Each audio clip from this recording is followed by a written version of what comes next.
বন্ধুরা, আজ বর্ষার ভিতরে 100 মানুষের জন্য রান্না করেছিলাম। এই ভিডিও আপনাদেরকে একটু দেখাই। বর্ষার ভিতরে রান্না করা অনেক কষ্টের একটা ব্যাপার, যেহেতু পানি কাদার ভিতরে আগুন জ্বালানো অনেক কষ্টের ব্যাপার।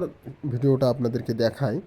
এখানে রান্না হয়েছিল বাগদা চিংড়ির মালাইকারি, সবজি, ডাউল এবং গরুর মাংস এবং মুরগির মাংস।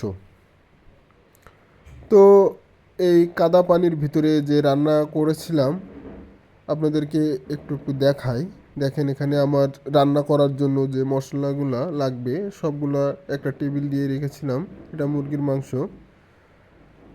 এখানে আমাদের বড় ভাই রিয়াজুল, উনি আমার সহযোগিতায় আছেন। এটা বাগদা চিংড়ির জন্য মালাইটা তৈরি করে নিলাম। এখানে চিংড়ি মাছ আগে থেকে ভেজে রেখে ওখানে দিয়েছিলাম। দেখেন কত সুন্দর একটা কালার আছে। তো আমার দেখতে দেখতে বাগদা চিংড়ির মালাইকারিটা হয়ে এসেছে, মালাইটা ঘন হয়ে এসেছে। এবার আমি কিছুক্ষণ জ্বালানোর পর নামিয়ে এবার এখানে ডাউল রান্না করার জন্য মশলা চাপাইছিলাম। এটা সবজি রান্না হচ্ছে এখানে। দুই পাশে দুইটা হাঁড়ি, আমার একটাতে সবজি একটাতে ডাউল হচ্ছে। ভাতটা রান্না করা হয়ে গেছে। দেখেন কত সুন্দর আতপ চাউলের ভাত।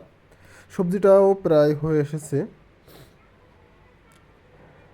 এখানে চর্বি ছাড়া ডাউল, চর্বি ছাড়া ডাউল রান্না করেছিলাম আজকে।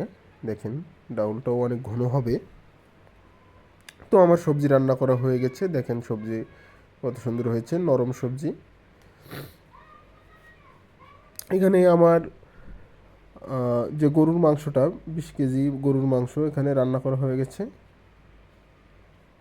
ধোয়ার কারণে ভালো দেখা যাচ্ছে না। এপাশে মুরগির মাংসটাও রান্না করা হয়ে গেছে। দেখেন সবজির কালারটা, ডাউলের ক্যামেরা লাইটের কারণে কালারটা ভালো বোঝা যাচ্ছে না। যে মালাইকারিটা, বাগদা চিংড়ির মালাইকারি। এখানে ভাত, আতপ চাউলের ভাত, একটা ডিগে 20 কেজি চাউলের ভাত। তো খাওয়ানোর জন্য দেখেন, পরিবেশন করার জন্য আপনার প্লেটটা সাজানো হয়েছে। এবার দিয়ে দেব। এখানে খাওয়া চলছে। তো বন্ধুরা, আজকে ভিডিও খুব একটা ভালো হবে না মনে হচ্ছে। তো যাই হোক, পরের ভিডিও দেখার জন্য অপেক্ষায় থাকুন। এর থেকে আরও অনেক ভালো ভালো ভিডিও দেখতে পাবেন। আমাদের সঙ্গে থাকুন, সাপোর্ট করুন, আমাকে সহযোগিতা করুন। অবশ্যই অবশ্যই ভিডিওটা ফলো দিয়ে রাখবেন, লাইক কমেন্ট শেয়ার করতে ভুলবেন না।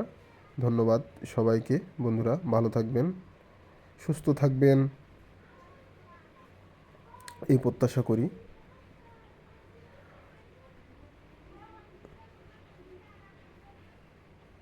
ধন্যবাদ সবাইকে।